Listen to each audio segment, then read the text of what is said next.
Once upon a time, there lived a king and a queen who were incredibly foolish. But despite that, they loved each other deeply.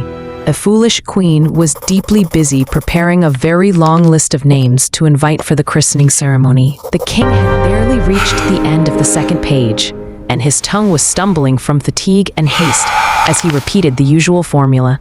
The fairies invited on the first page had already arrived and were waiting impatiently, complaining that no one was there to welcome them. But among them was also a fairy from a distant land, who was angry that after taking the trouble to come so early, no one was there to receive her. She began muttering to herself in a terribly frightening tone. "No matter what you say, he will be nothing but a mannequin."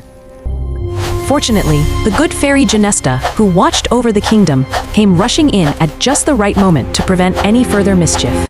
"Ah, dear queen," cried the king, falling at her feet, "did I ever even get the chance to reach your name?" Saying this, she opened the window, lifted the little prince along with his cradle, and glided away into the air. She left the king and queen in deep anguish, unable to understand how or why the prince would be covered in fur. The fairy took the prince to her castle and placed him under the care of a young peasant woman, whom she enchanted to believe that this new child was her own. Thus, the prince grew up healthy and strong, living a simple life with the young peasant woman, because the fairy believed there could be no better upbringing for him. As he grew older, she kept him closer and closer, so that his mind could flourish and exercise just like his body. Although he grew older, his stature did not increase, and he remained the smallest among princes. Nevertheless, he was extremely agile and well-built. Now the fairy began sending Prince Mannikin on the most astonishing dreams of journeys across the seas and lands, and in these adventures, he was always the hero himself. He harbored great plans in his heart, that one day he would ride in simple clothes and armed only with a bow and arrows into a great city not far from the fairy's castle. When he entered the city, he saw that all the townspeople were running together toward the marketplace. He quickly pushed his way through the crowd until he was close enough to hear the words of the venerable old man who acted as their spokesman. The whole world should know that whoever reaches the peak of Ice Mountain will not only receive the unparalleled Sabella, the most beautiful, as a reward, but will also become the ruler of all the realms over which she is queen. After catching sight of it, the prince wasted no time and quickly moved forward, seeking permission to have his name added to the list. But when they saw his small stature and simple clothes, they looked at each other in unfamiliar doubt, unsure whether to accept him or reject him. But when, after all the grand speeches of the other princes, he wrote only Mannikin, the ambassadors burst into peals of laughter. "Wretched scoundrels," cried the prince. "If this lovely picture had not been here, I would have cut off your heads." Then he set out for the east, keeping away from every town for fear that people would laugh at his name. For, you see, he was not a very experienced traveler. At night he would sleep in the forest.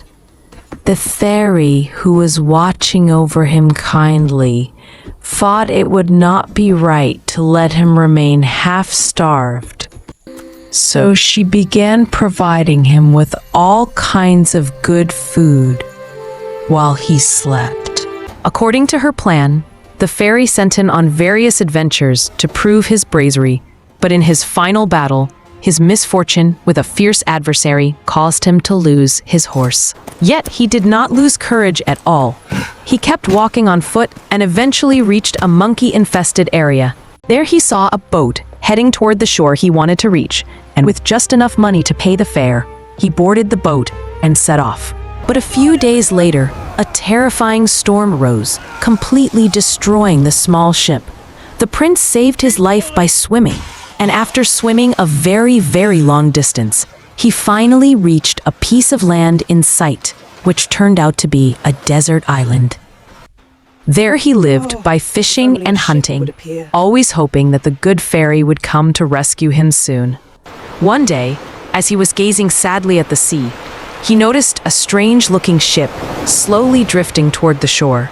He saw that it was surrounded by a crew who lay motionless like the dead, in an extremely pitiful state, either on the deck or hanging from the mast. Mannikin was deeply moved by their miserable condition and began using all his strength to free them with the sharp point of one of his arrows.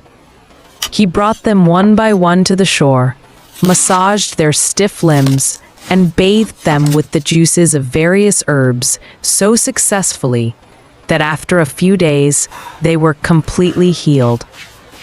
The good fairy Genesta also inspired Prince Mannikin to coat the ship with the same magical herbal juices, which completely cleansed it. Prince Mannikin took a deep interest in this strange tale, and he carefully collected some dust from the lower part of the ship, storing it safely. Then, with joy, they left the desert island, and after a long and prosperous sea voyage, they finally approached land. As they neared the land, small, deep shapes appeared faintly in the dust clouds, and to their utmost astonishment, they were none other than large and beautiful spaniel dogs. They wagged their tails and pawed around him, gathering closely, and very quickly made him understand that he should leave his men by the ship and follow them. Mannikin watched in great astonishment as the fields were well plowed and carts and plows were being drawn by horses or oxen, just as they might be in another country.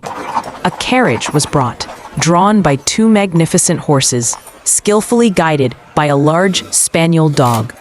In this carriage, he continued his journey in great comfort. He entered the courtyard of a magnificent palace, which was filled with spaniel dogs that clearly served as soldiers. He was brought before the king, who was seated on a precious Persian carpet and surrounded by several small spaniel dogs. He was the most beautiful among all the spaniel dogs, his large eyes expressing sadness, which however completely vanished the moment he leapt forward to welcome Prince Mannikin. A secretary of state was summoned, who, following the king's dictation, wrote a very polite speech in which he expressed regret that he could only write and could not speak. The king told the prince that a fairy, angered by his indifference, had brought him and all his subjects to the state in which the prince had found them, barking and running on all fours. The king and the prince parted with great regret, and the king insisted that Mannikin take one of his pages, named Mausta, along with him. They sat down to rest in the shade and amused themselves by watching the playful antics of a cute little monkey in the nearby trees. Then it leaped from his shoulder and whispered into his ear, "We have no money, my poor Mannikin, and we are completely distressed, puzzled about what to do next." The little monkey leaped from his shoulder onto the nearest tree and began running from branch to branch through the forest, shouting. Soon, the forest thinned out, and they emerged at the base of a mountain onto a small, clear, grassy area, in the middle of which stood a solitary stone. So the prince took his spear and struck the stone with a strong blow, shattering it into many pieces.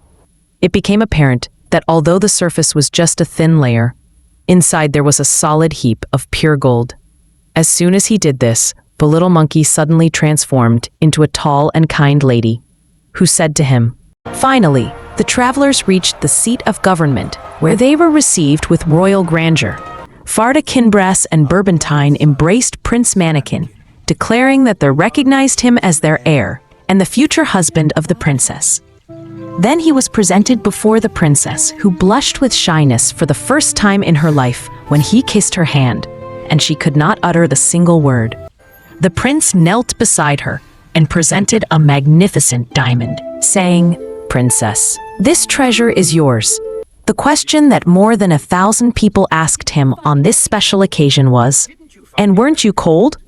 But when Mannikin saw her intention to present him as the heir, she first asked for permission to speak and then told her entire story. No sooner had she finished speaking than the sky turned black, thunder rolled, lightning flashed, and in the brilliant light, the good fairy Genesta suddenly appeared. "I am pleased with you, for you have shown not only courage but also a kind heart." Then she addressed King Farda Kinbris and informed him of the prince's true history. explaining how she had decided to give him the best education necessary for someone destined to rule over others. You will have the pleasure of seeing King Bayard and his subjects return to their natural forms, which is a reward for their kindness toward you.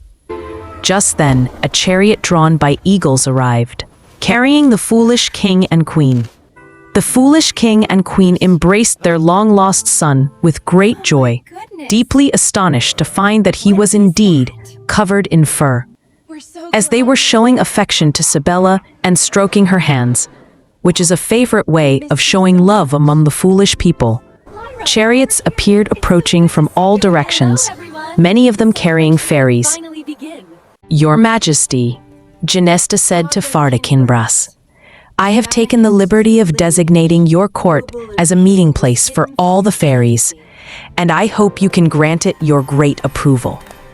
The king graciously accepted the honor and then made peace with Gorgonzola, and the two of them immediately inaugurated the ball together.